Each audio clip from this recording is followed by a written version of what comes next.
Good morning and welcome back to another video. The sun just got out and it's gorgeous. It's a beautiful morning in Los Angeles. You already know where I'm at. I'm here for my French toast today, no pancakes. I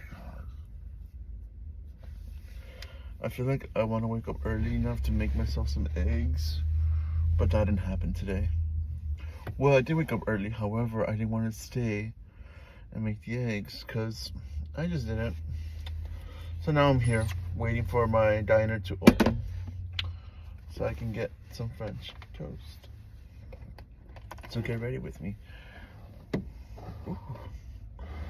Oh my gosh. So, this morning I drove by this man who was clearly under the influence of something because he was picking up trash with his hands and talking to himself, and he would pick up the trash and throw it back on the ground and then pick it up again. Those must be some good drugs, because for you to behave like that, it's just gotta be something, it's not all the way good with you. So I had this story about, there was a family friend. Actually, we met him through my brother because he went to grade school with my brother. It's a funny story. It's a long story, but it's a funny story. When I was about, I want to say 11 or 10, we had this new kid in class. I won't say his name. Let's just call him John Doe.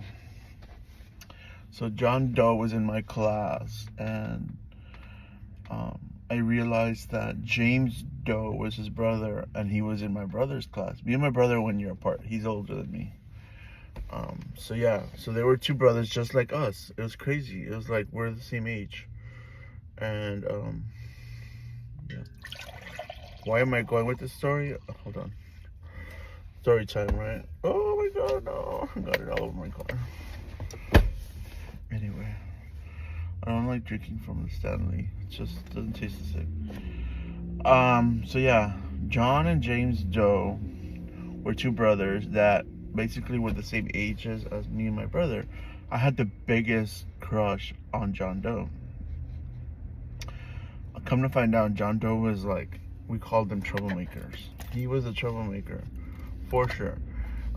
He was always getting suspended. He was always getting called into the principal's office.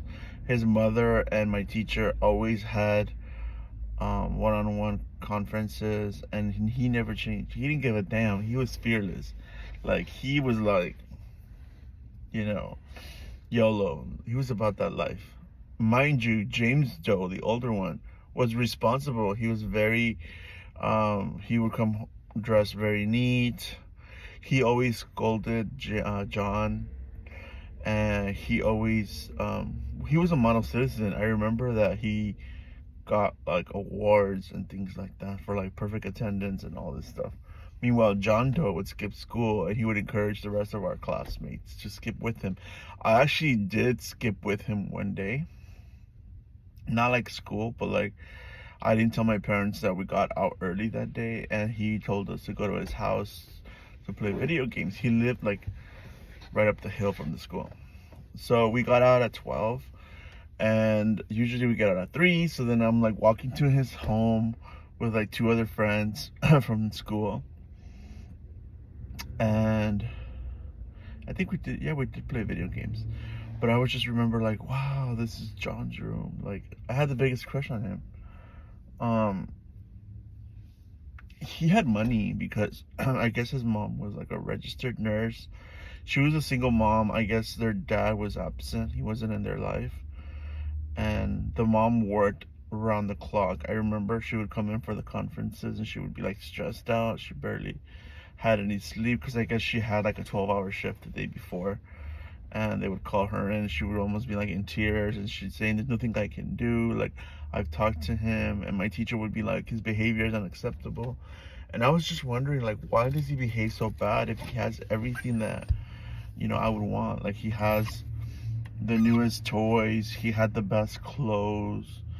I mean, you name it, he had his own room. It was just like, to me, it was mind-boggling. Like, what could possibly bother someone so much to behave this way if they literally have everything that a kid could want, But then I realized as I got older, like, he didn't have his parents, and I think that's important in a child's upbringing. Like, I get it, you have to work, you have to put food on the table. But if you're not there to raise your children, it's kind of like they raise themselves. And how do they raise themselves? Through TV, what they know, like, they're young, they're not going to really have those, you know, the discipline that someone needs during those formative years. Mind you, James, he had his things together, so I don't understand because they were from the same household. Anyway, I remember that James, my brother started bringing James around for sleepovers. So, I'm afraid because I don't want my alarm to go off. Fudge. It's probably gonna go off. Okay, anyway. I'm all over the place with this video. So yeah, so then my brother would bring James around and my family welcomed him. He was a very cool guy. Like, we would play football, and then on the next morning we would all go out for breakfast. John, I wasn't close to John like that. Maybe it's because I had a crush on him, so I was like kind of, I don't know. It was just too much to get close to him. So he didn't really come over. But then he became close to my cousin who was 2 years younger than me. That's later down the line. So yeah, so then we graduated, we moved on. Come to find out, like, when I was in high school, he went to jail for I don't know why reason. John Doe went to jail, which didn't surprise me because I was like, this guy's headed for, a bad situation. So yeah, he ended up in jail for something. I'm not sure what. I know he was into graffiti, and that's how he met my cousin who was 2 years younger than me. My cousin he was like an artist. He liked to draw, and he started getting into graffiti as well, and they met and they actually became really close friends. So then my cousin would come over and he would bring I was about to say his real name. He would bring John Doe over with him, and then John Doe knew who I was because I grew up with him. We were in the same elementary school. So then this is before he went to jail, by the way. I just remember my aunt talking to my cousin and letting him know, like, hey, you're doing bad, because I think he actually got talked to by the police because they caught him, graffitiing the police station. He's just an idiot. He's better now. He has a home and everything, kids. But back then he was also like on the wrong path. And I just remember, like,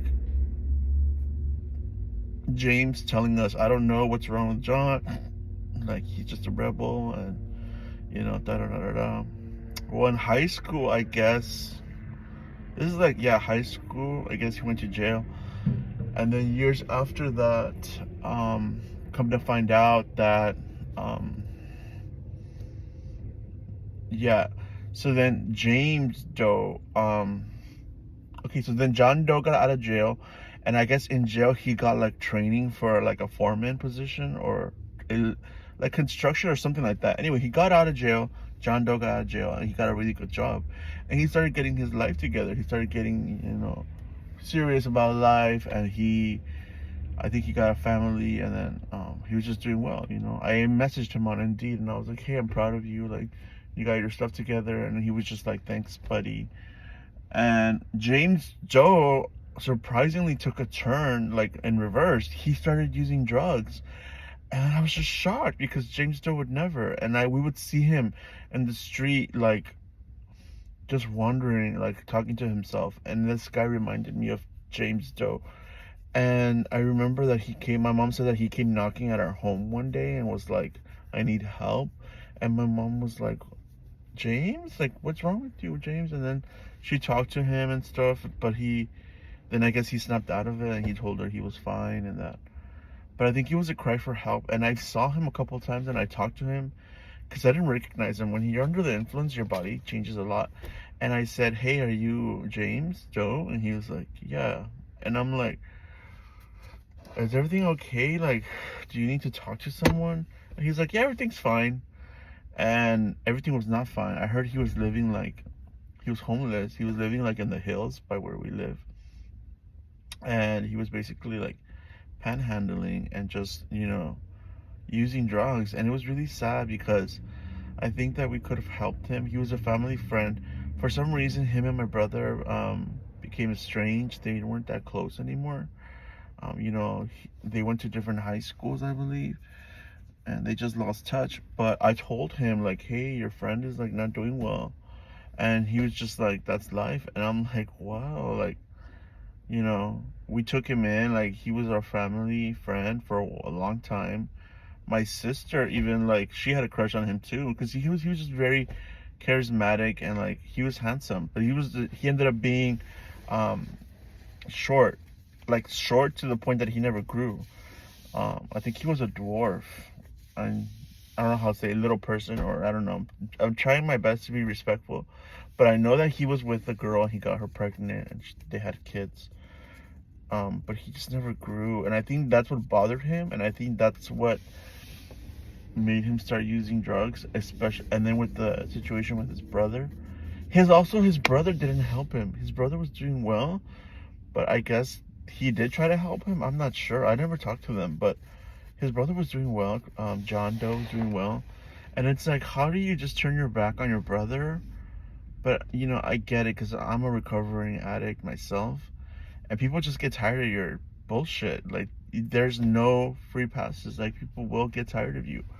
Um, but yeah, I was just thinking of him and I was regretting that we weren't able to help him. I feel like I could have passed on my wisdom of recovery and helped him and gone to a meeting with him and put him in a sober home. Um, I haven't seen him in a while. I hope he's okay. Um, Probably not. Um, but yeah, I do regret. That's something that I do regret, is not helping out. But you never know. Someone in that situation, they're not stable. And we had kids living, like, yeah, we had kids living in the house, and my sister's kids would come home from school, so we really couldn't take him in. Like, it wasn't safe with that behavior that he was showing. But somehow I know I could have helped him, or I could have offered some help. I do regret that. Yeah, I hope he's okay. I don't know. I just thought of him in that way right now, and I wanted to share that story because it is a pretty, pretty coincidence that two brothers meet two brothers and they both become friends, like the two sets of brothers.